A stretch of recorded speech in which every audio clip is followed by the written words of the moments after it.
계시록 7장 13절에서 17절에 있는 말씀 제가 봉독하겠습니다. 계시록 7장 13절에서 17절 말씀입니다. 장로 중 하나가 응답하여 나에게 이르되 이 흰옷 입은 자들이 누구며 또 어디서 왔느냐? 내가 말하기를 내 주여 당신이 아시나이다 하니 그가 나에게 이르되 이는 큰 환난에서 나오는 자들인데 어린 양의 피에 그 옷을 씻어 희게 하였느니라.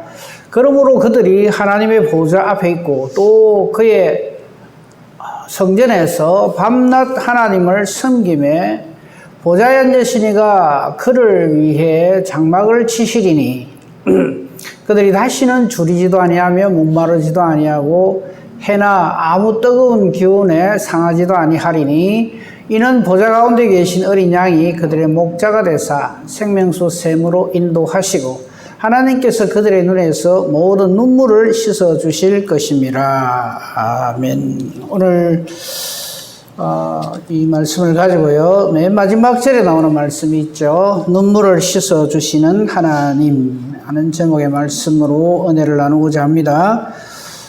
이 말씀은 너무나도 우리에게는 귀중하고 소중한 말씀이고요. 참 소망이 되는 말씀이죠. 목사님 다시 본문을 좀 띄워주십시오. 이 중에서도 특별히요, 14절에 있는 말씀을 보면 구원받은 자의 정의를 말하고 있습니다. 이 흰옷 입은 자들이 누구며 어디서 왔느냐 할 때에 이 흰옷 입은 자들은 어린 양의 피에 그 옷을 씻어 희게 한 바로 그런 존재라 하는 겁니다. 우리가 예수를 믿는 이유와 목적이 바로 저기에 있죠. 어린 양의 피, 보혈이라 그러죠. 우리가 보배로운 피. 이는 무엇으로도 바꿀 수 없는 우리를 구원하시는 절대적인 하나님의 은혜가 되고 능력이 되는 그 보혈에 옷을 씻었다는 것은 우리 입고 있는 이 옷 껍데기만 씻었다는 말이 아니라 성도의 행실을 말하는 거죠. 우리 행실을 볼진데 하나님 앞에 설 자가 누가 있겠습니까? 저와 여러분은요, 착하게 살고 이쁘게 살고 거짓말 안 하고 다른 사람들 험담 안 하고 그래서 저와 여러분이 구원을 얻는 게 아니고요, 저것 때문입니다. 어린 양의 피에 우리가 씻음을 받았기 때문에 우리는 구원을 받는 겁니다. 이거 비슷한 말 같지만요, 전혀 다른 말입니다. 우리는 신앙생활을 내가 다른 사람보다 더 구별되고 더 신앙생활을 잘해서 구원받는다 이렇게 생각합니다. 이 말은요, 반점도 안 되는 말입니다.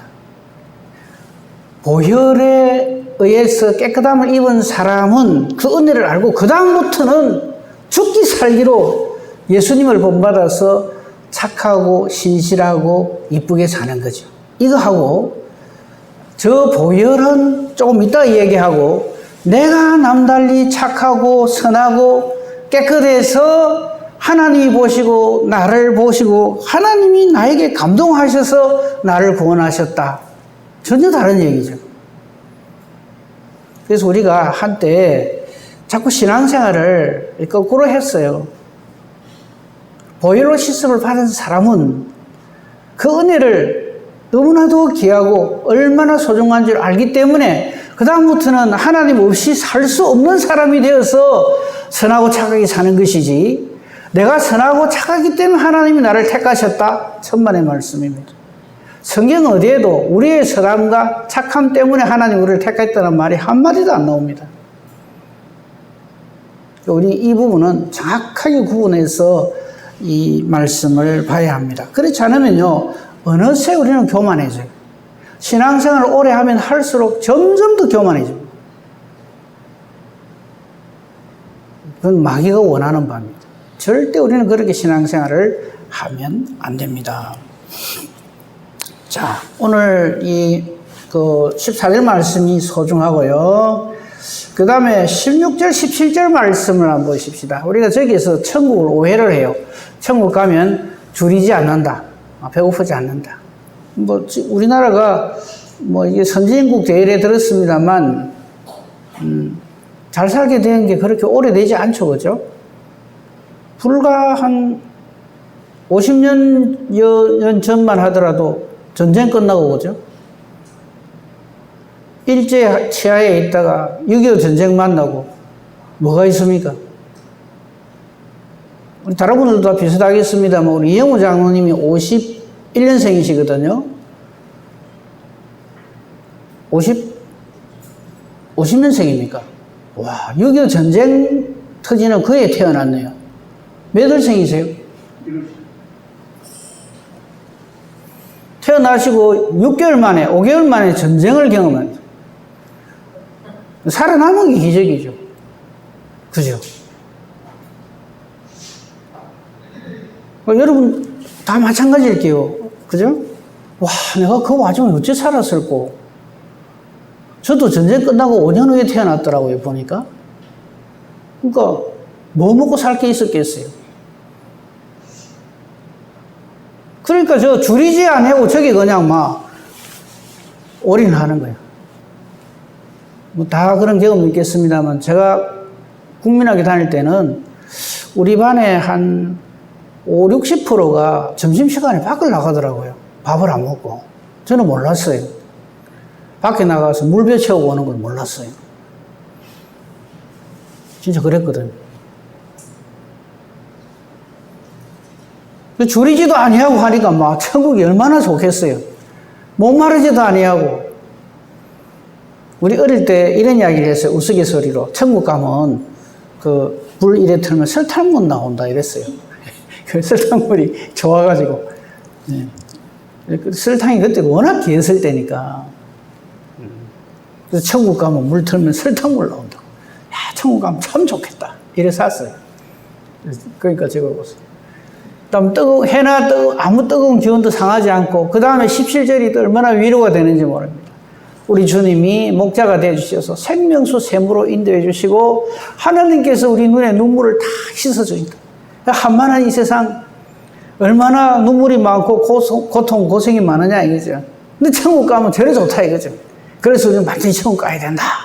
이제 이렇게 우리가 가르쳤고, 그렇게 배웠습니다. 뭐 틀린 말은 아닙니다만요. 그러나 정확한 말은 아니죠. 그래서 오늘 이 시간에는요, 우리의 눈물을 씻어주시는 하나님의 이 의미가 뭘까 하는 것을 좀 생각해 보려고 합니다. 이런 생각하게 되죠. 우리 예수 믿잖아요. 그죠? 그럼 좀 고생 안 하고 살면 안 될까? 고민 없으신 분 있습니까? 고민이 없다는 말은 아무 기도 제목이 없다는 얘기예요. 기도 제목이 산을 이루죠, 우리가. 왜 그럴까요? 예수 믿는데 좀 행복하게 살게 안 해주고, 말씀은 항상 기뻐하라, 쉬지 말고 기도하라, 범사에 감사하라 이러면서 아주 죽을 맛이에요. 뭐 내가 죄가 있어서 뭐 그럴 수도 있지만, 이 보면은 우리 살아온 우리나라 역사만 한번 보십시오. 좀 전에 말씀드린 일제 36년, 6.25 전쟁, 4.19, 5.16, 뭐 군사 쿠데타, 그죠? 군인들이 뭐 이렇게 하고, 광주 사태 있었고, IMF, 지금은 코로나, 뭐 한시도 이렇게 안 할 날이 없어요. 그죠? 지금 우리나라 지금 제일 큰 문제, 인구 절벽. 저희 때는 뭐 여기 다 계신 분들 마찬가지지만, 아이고, 많이 낳는다고 말이죠. 인구 폭발로 인해서 다 굶어 죽을 거라고.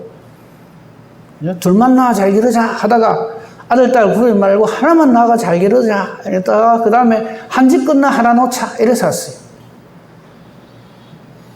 우리 중에 제일 어린 우리 윤 집사님 그런 말 들어보셨어요?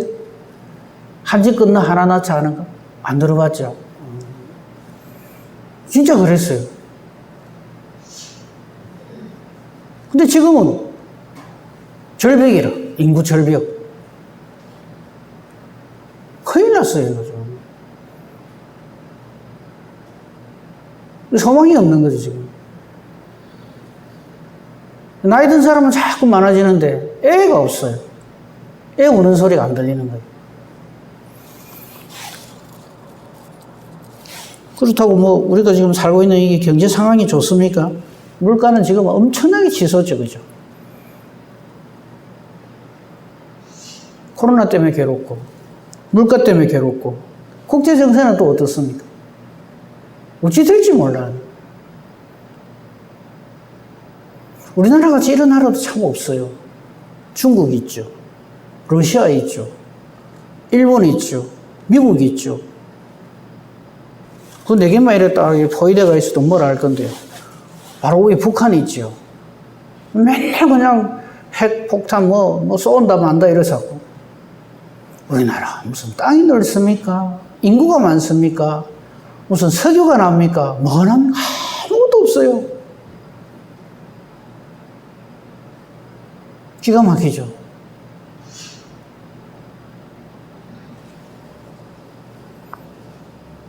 요즘 정치는 정말 외면하고 싶어요. 보기가 싫어요. 그렇죠. 뭐 소망이 뭐 있습니까?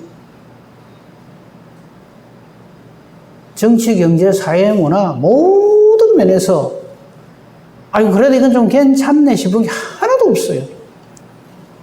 왜 그럴까요? 그래서 우리가 눈물을 흘리고 하나님은 우리 눈물을 씻어주시겠다 이런 말씀인가? 그렇지 않습니다. 저와 같이 성경 전체를 한번 보도록 합시다. 이미 여러분들이 다 아시는 내용입니다. 근데 정리를 할게요. 창세기 3장 17절 19절에서요. 하나님은 우리가 살고 있는 이 세상이 지금 우리가 당하고 있는 이런 걸로 꽉 차 있다고 미리 말씀하셨어요. 범죄한 아담에게 낙원에서 쫓아내시면서 하신 말씀입니다. 네가 네 아내의 말을 듣고 내가 네게 먹지 말라 한 나무의 열매를 먹었은즉 이런 마누라 말 잘 들어야 된다 이런 소리 하는 거 아닙니다. 하나님 말씀 잘 들었어요. 우리 부인 되시는 모든 분들 아내 말을 잘 들어야지 하지 말고 하나님 말을 잘 들었어요. 내 말 안 들어도 좋으니까 이래야 돼요. 남편이 아내 눈치 보고 살게 하면 그건 끝입니다. 그러면 안 돼요. 하나님 말씀에 전부를 걸고 살아라고 권면하시고 기도하셔야 됩니다. 남편 역시 아내에게 마찬가지죠. 남편이 뭐 가장인데 남편 말을 안 듣고 되나? 이래서 하지 말고요. 내 말 안 들어도 좋으니까 하나님 말씀 절대 순종하고 살아야 한다. 이런 말을 해야 돼요. 저 말에서 우리 그걸 깨달아야 돼요. 즉 아내의 말을 듣고 남편의 말을 듣고 하나님의 말씀을 거역한 것이 우리 인류의 죄입니다. 그렇죠? 아담이 정신 똑바로 차리고 있었으면 아내가 저런 말을 한다고 해서 줄줄 따라가겠어요? 똑같다는 얘기죠. 그 바람에 땅이 저주를 받았어요. 평생에 수고해야 소산을 먹을 것입니다. 18절 보십시오. 땅이 내게 가시덤불 은근키를 낼 거라 그랬어요. 나 농사 안 짓는데 뭐 이런 말이 아니에요. 현재 우리가 살고 있는 이 땅이 저렇다는 얘기입니다. 소망을 두면 안 될 곳이라 이거예요. 그리고 19절이 결정탑니다.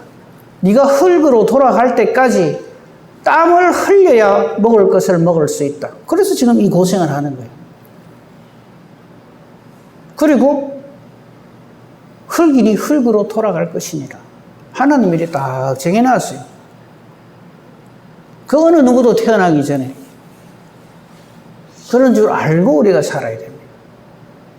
저 말씀을 놓고 주님 성경에 그렇게 되어 있지만 내한테는 이런 일이 안 일어나게 해주시옵소서 이러기도 하면 안 되는 거예요.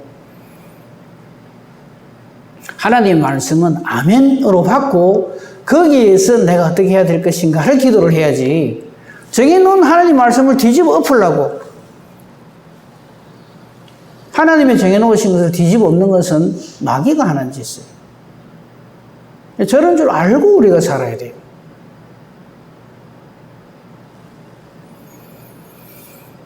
그죠? 이거는 누구에게나 피해갈 수 없는 어느 인간이라도 아무리 천하 없는 잘난 사람이라도 저기서 벗어날 수가 없어요. 지금까지 아담 이래로 지금 이 시대까지 얼마나 많은 사람이 살았습니까? 그죠? 그 중에 나는 저 사람이고 싶어 하는 사람이 있거든 한번 말해보세요. 예수님 빼놓고. 자기가 예수님처럼 살아라면 죽어나겠죠, 우리는. 감당 못하죠. 십자가 지시겠어요? 못 지잖아요. 그러니까 지혜로운 사람은 항상 이런 걸 생각하는 거예요. 아, 우리가 살고 있는 세상이 이렇구나. 그런 줄 알고 우리가 신앙생활 해야 돼. 그러면 왜 이렇게 할까요, 하나님? 왜 지금 저렇게 아담에게 쫓겨나는 것도 지금 얼마나 지금 기가 막힌 일인데 쫓겨나가는 아담에게 저렇게 하나님 저주를 퍼부을까요? 왜 그럴까요? 왜 그렇다고 생각합니까? 하나님이 진짜 미워서, 인간이 정말 미워서 싫어서 그럴까요? 아닙니다. 이미 해결책을 주셨죠. 3장 15절 그 부분 안 찾겠습니다. 최초의 복음, 여자의 후손을 줄 테니까 이 여자의 후손으로 말미암아 너희가 다시 회복되어진다. 너희를 이렇게 하나님 나가는 쫓겨나게 한 사탄의 머리를 박살낼 존재를 내가 너희에게 주겠다. 이거. 그럼 우리가 저 말을 믿고 살아야 되는 거죠. 그러니까 우리에게 이런 엄청난 고난, 환난, 고통, 이거는 우리에게 하나님께서 너희가 지금 벌을 받았어. 사탄과 짝을 하는 바람에 하나님으로부터 멀어졌기 때문에 다시금 회복되어져야 한다는 것을 우리에게 보여주시기 위해서 이렇게 하시는 거예요. 아이고, 하나님, 나 이런 고통 싫으니까요. 내 살고 싶은 대로 살게 내버려 두세요. 세상은 그렇게 삽니다. 예수 믿는 거 골치 아프다. 나는 그냥 막 내대로 살다가 내 인생 내 것이니까 내 마음대로 내 살고 싶은 대로 살다가 끝에 내가 뭐 벌 받으면 될 거 아니가? 지금 그러고 살고 있어. 그것이 얼마나 큰 형벌이고 고통인가를 못 깨닫는 거죠.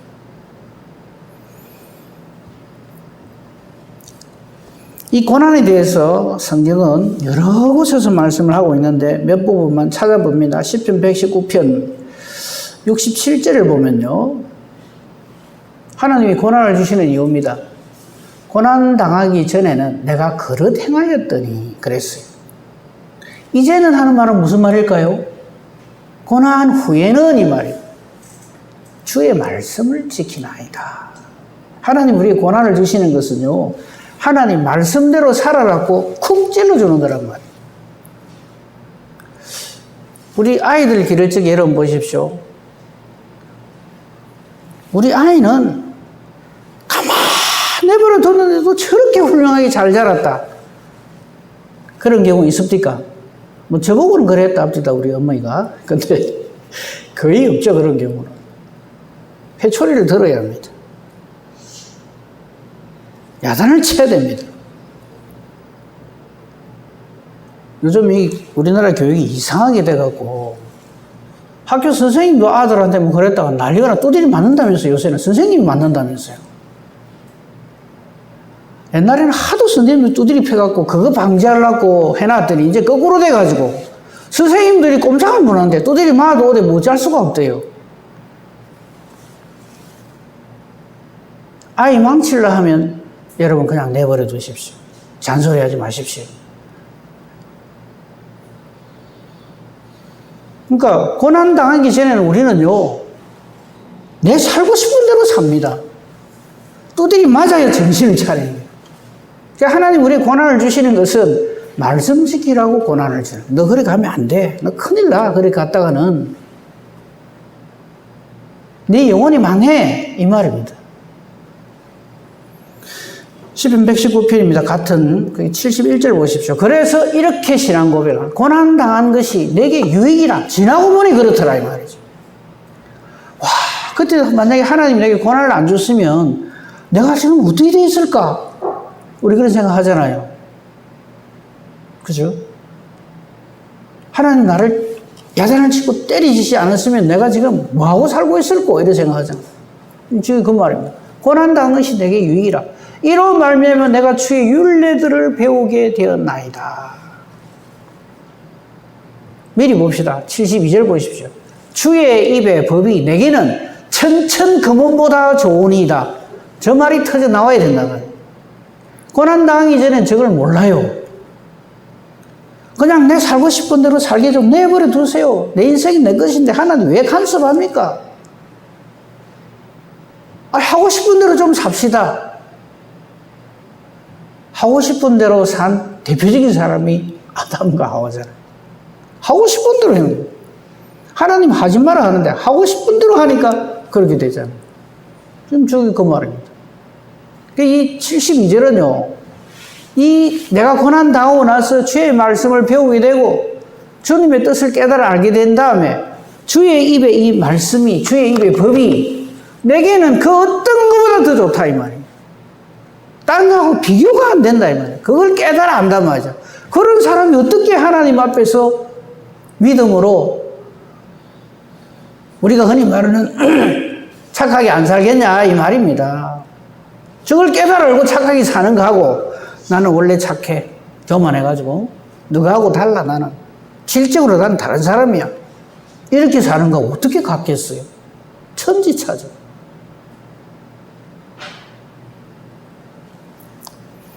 사도 바울이요, 예수님을 만나고 혼나기 전에 어떻게 예수님을 믿는 사람이 되겠습니까?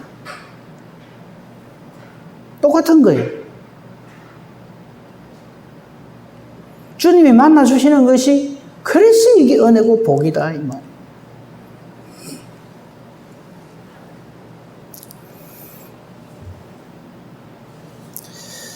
많은 성경에는 하나님의 사람들이 고난을 당한 내용들이 많이 있는데 그 중에 요셉의 고난만 간단하게 생각해 봅시다. 요셉이 고난을 당하죠, 그죠? 총리 대신이 된 요셉입니다, 애굽에서. 근데 이 모든 것들은요, 하나님의 일을 감당하기 위한 고난이죠. 하나님이 주시는 고난이에요. 근데 그걸 깨달아 알지 못하면 왜 형들은 나를 미워할까? 저 형들은 나를 너무 싫어해. 나는 정말 싫어. 나는 형이 없었으면 좋겠어. 이래 된단 말이죠. 특히 그 중에서도 넷째 형 유다 얼마나 괴롭혔겠어요.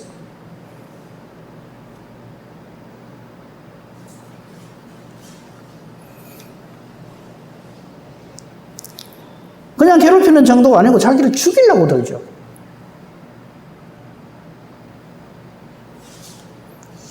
애굽으로 그냥 인신매매를 당합니다. 애굽에서는 또 뭐 고난이 없었습니까? 얼마나 많은 수모를 당하고 고난을 당하고 고통을 당합니까? 그런데 이 일에 대해서 요셉은 이 고난을 정확하게 이해를 하고 있습니다. 그 부분 한번 봅니다. 창세기 45장 5절에서 8절에 보면요, 형들은 이제 요셉을 괴롭혔잖아요, 그죠? 나중에 이제 아버지 야곱이 죽고 난 다음에, 아버지가 살아계실 때에는 아버지를 봐서라도 자기들을 이렇게 혼내지 않을 거지만, 돌아가시고 나면 우리에게 복수할 거다. 형들은 그렇게 생각해요. 이 고난의 의미를 모르는 사람들은 꼭 생각을 그래 합니다. 일을 그래 합니다. 근데 요셉이 하는 말 보십시오. 이 당신들이라고 하는 것은 애굽의 형들을 말하는 거예요. 형님들이 나를 이곳에, 즉 애굽에 팔았다고 해서 근심하지 마소서, 한탄하지 마소서. 자기는 얼마나 고난을 당합니까? 그 일로 인해서. 그런데 이렇게 말합니다. 하나님이 생명을 구원하시려고 나를 당신들보다 먼저 보내셨나이다. 고난의 의미를 정확하게 알고 있는 사람. 이 고난의 의미를 정확하게 알고 있는 사람은요, 헛짓 안 합니다. 교만하지 않습니다. 잘난 체 하지 않습니다. 내가 니보다 이런 소리 절대 안 합니다. 할 수가 없어요. 하나님의 뜻을 알기 때문에 그럽니다. 그러게 하나님의 뜻을 늘 생각하고 있다는 증거가 말이죠. 그게 6절을 보십시오. 이 땅에 2년 동안 흉년이 들었으나 아직 5년은 밭가리도 추수도 못한다 그래요.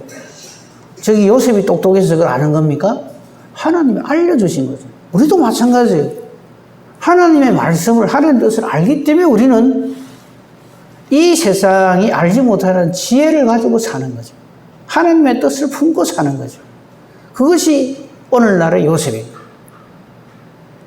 그리고 근데 이 하나님의 뜻을 모르는 사람들, 애굽의 바로나 그 신하들은 요셉을 어떻게 생각했어요? 야, 저 참 진짜 무슨 점쟁이다. 뭐 앞으로 일어날 일도 다 알고 있고, 뭐 신이 아마 택한 것 같아. 아마 이러고 있었을 거예요. 형들도 마찬가지겠죠. 어째 우리가 팔아먹은 동생이 저렇게 총리가 됐지? 그러면서 세상 사람들이 하는 말, 참 재수 좋은 놈이네. 이러거든요. 우리는 재수가 좋아서 천국 가는 게 아니잖아요. 자꾸 세상은 그렇게 얘기를 하는 거예요.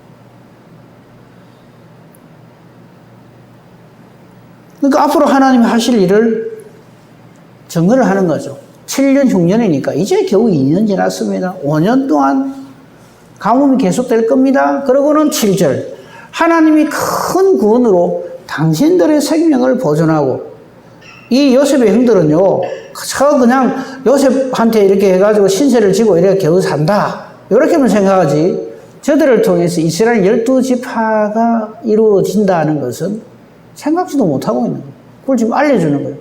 하나님이 큰 구원으로 당신들의 생명을 보존하고 당신들의 후손을 세상에 두시려고 나를 당신들보다 먼저 보내신 것, 그게 내가 고난을 당한 이유다 이거죠. 저 고난의 이유를 아는 사람으로 우리가 살아야 된다.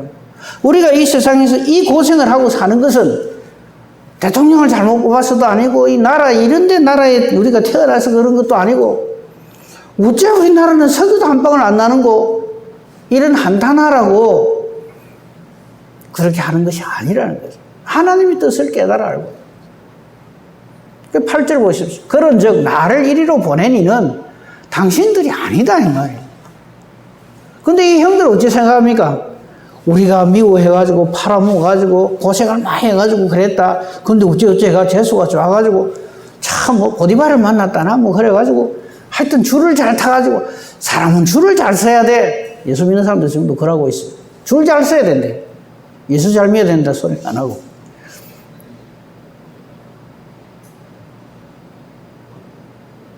그 총리가 하여튼 뭐 팔아먹지만 동생 잘 둔 덕에 우리가 이렇게 잘 산다. 요렇게밖에 생각 못 하는 거예요. 근데 요셉은 저렇게 말, 그런즉 나를 이리로 보낸 이는 당신들이 아니고 하나님이다. 하나님이 나를 바로에게 아버지로 삼으시고, 바로가 완전히 요셉을 이렇게 떠받들죠. 그 온 집의 주로 삼으심에 애굽 온 땅의 통치자로 삼으셨나이다. 이래요. 안 찾겠습니다만요. 그 뒤에 요셉은 어떻게 이야기합니까? 하나님 반드시 너희들을, 내가 죽은 이후에 하나님의 때가 차면 반드시 너희를 다시 약속의 땅으로 데리고 간다. 그때 내 해골도 가져가라. 이러잖아요. 하나님의 뜻을 알고 사는 사람. 그런 사람은 어떤 고통, 고난이 와도 하나님의 약속을 딱 바라보고 거기서 흔들리지 않는다. 그렇지 않는 사람은요, 이라면 이렇게 뒤집어지고 저라면 저렇게 뒤집어지고 했다 한다 이 말이죠. 그래 살지 마라. 그래 살면 안 된다. 하나님이 고난을 주신 이유는 다 이유가 있습니다. 절대 하나님 말씀대로 살아라고 고난을 계속 찔러주시는 거예요. 그래서 고난당하는 것이 내게 유익이라 하는 말씀입니다. 우리 중에 있는 사람은 있겠지만요, 아예 대놓고 딱 말씀드릴게요. 돈밖에 모르는 나에게 경제적 위기를 주심으로 사람이 돈으로 사는 게 아니라는 걸 가르쳐 주신다. 하나님, 내가 지금 사업을 하는데 내 사업 끝나면 그냥 내 사업 끝장되면 하나님, 내가 이제 하나님 안 믿습니다. 우리는 이렇게 살라고 그래요. 내 사업 잘 되게 해줘야 내가 예수도 잘 믿고 교회 헌금도 많이 하고 이러거든요.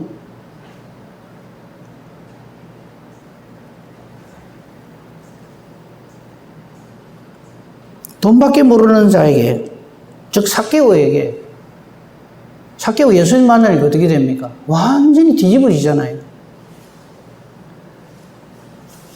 그걸 고난이라고 하겠어요? 그 고난당하는 것이 유익이죠. 예수님을 만나게 됩니다. 자식밖에 모르는 나에게 자식을 치심으로, 자식이 나에게 달려있는 것이 아니라 우리 자식 누구에게 달려있어요? 가르쳐줘야 돼요. 우리는 내가 나가고 내가 기른 이 자식이 그냐면 내가 다 키워야 되는 줄 알아요. 요즘은 좀 100세 시대가 돼서 좀 오래 삽니다만요. 원래 한 세대밖에 같이 못 있어요. 그죠?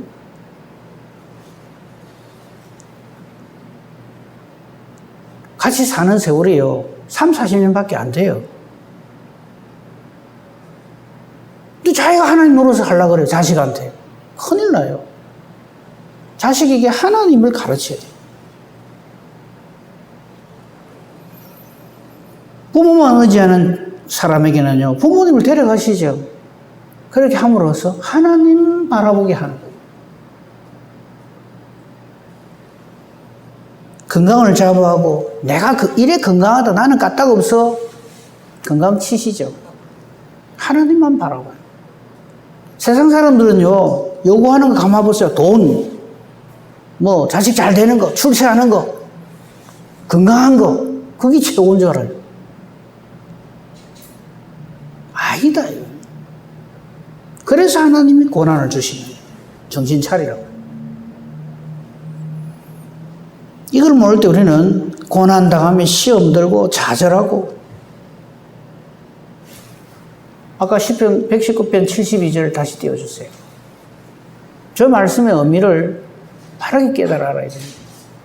고난 당하는 것이 내게 유익이고요. 72절. 그러니까 고난 당하기 전에는 내가 몰랐는데 고난 당하고 나서 하나님 알게 되고요. 이 고난을 통해서 주의 입의 법이 내게는 그 어떤 것보다 좋다는 걸 깨달아 알게 됩니다. 이걸 모르면 우리의 기도가 자꾸 어떻게 되냐면 어쩌든지 고난 안 일어나게 해주십시오. 이런 기도하거든요. 그게 하나님 원하시는 바일까요? 아닙니다. 아까 맨 처음에 봤잖아요. 창세기 3장 17절 18절에 우리 인생이 원래 이렇다 하나님 정해놨다면 그걸 자꾸 피해가려고 그래요. 참 어리석은 거죠.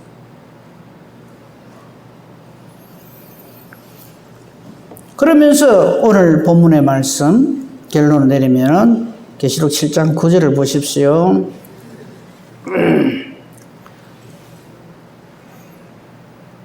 이 이후에 이 요한 장로가요, 사도 요한이 각 나라, 족속, 백성, 방언에서 셀 수 없는 큰 무리가 나와서 예수님을 찬양을 합니다. 지난번에 제가 설교를 했죠. 영원한 종려절이라 해가지고 종려 가지를 들고 이 말은 예수님이 우리의 진정한 왕이시다 하는 것을 찬양을 하는 거죠. 그게 10절입니다. 큰 소리로 외쳐서 구원하심이 보좌에 앉으신 우리 하나님과 어린 양이 있도다. 이 찬양이 우리의 찬양의 영원한 제목이다 말이죠. 저 찬양을 우리에게 확실하게 가르치시기 위해서 우리에게 고난을 준다.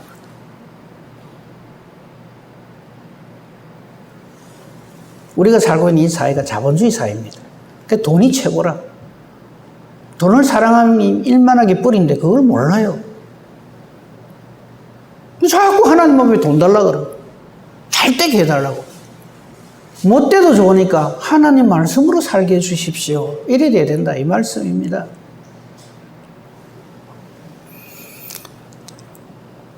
그리고 14절, 17절 우리 좀 전에 봤죠. 우리는 어린 양의 피에 우리가 씻어서 깨끗하게 보혈의 능력을, 보혈의 은혜를 누리는 사람으로서 하나님 나라 백성이 되어야 되는 거지. 여기가 조사원이, 이 땅이 조사원이 그러고 있으면 안 되는 거예요. 우리 한국교회가 큰일 난 것이 예수님 재림에 대한 설교를 하지 마라 그래요. 지금 전부 예수님 재림에 대한 말씀으로 꽉 차 있는데 그러면 성도가 떨어진대. 기가 막힐 일이죠.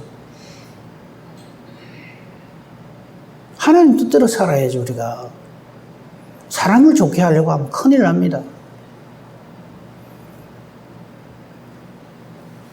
어린 양의 피에 우리의 옷을 씻어서 희게 하는 바로 이것이 복음이고요. 이거 외에는 우리가 우리의 고난에서 완전 해방할 수 있는 길은 없습니다. 천하 인간에 구원 얻을 만한 다른 이름을 주실 일이 없어요. 돈 가지고 못 갑니다. 아시잖아요. 힘으로 안 됩니다. 건강해서 가는 것도 아니에요. 바로 저 14절의 은혜를 누린 사람만이 하나님 나라 백성이 되는 거예요. 바로 그런 사람을 17절 하나님께서 그 눈에 눈물을 씻어준다고 표현을 하는 거예요. 생명수샘으로 인도하시고 우리 주님이 목자가 되셔서 우리를 생명수샘으로 영원한 영생으로 인도하시고 그때 우리의 눈에서 모든 이 고난, 환난의 눈물을 그 모든 문제를 다 해결해 주신다 이 말입니다. 저것을 예수 믿는다 라고 하는 겁니다. 우리 예수 믿읍시다.